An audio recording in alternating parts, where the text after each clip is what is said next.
Nakatulong na malaki ang social media sa maayos at malinis na pagdaraos ng katatapos lamang na midterm elections. Gayunman, meron ding negatibong epekto ito sa publiko. Alamin kung ano ito sa ulat ni Bianca Piedad.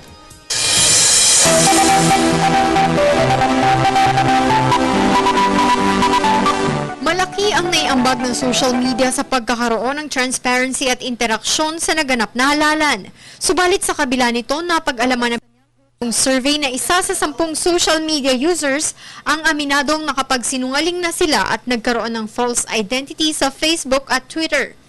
Batay sa Barclaycard Survey, 2/5 o 39% ng mga gumagamit ng false identity ang nagsabing dala ito ng peer pressure para sa mga kababaihan at pagpapanatili ng cool online persona naman para sa mga kalalakihan.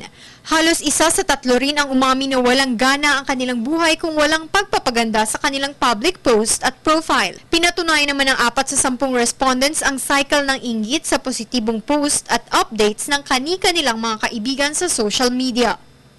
Lumabas din na ang mga kalalakihan na malamang na nagsisinungaling sa Twitter kaysa Facebook ay 2 beses na mas mataas ang kagustuhan na magpasikat sa mga katrabaho kumpara sa mga kababaihan.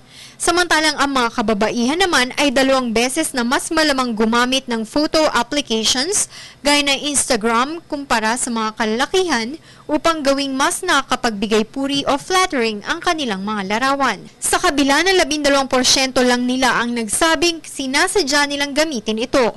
Ginawa ang survey sa 2,000 respondents at napag-alaman din dito na marami ang nabigo sa kamakailan lang nilang aktibidad sa kabila ng malaki para dito. Para sa Telebisyon ng Bayan, Bianca Piedad.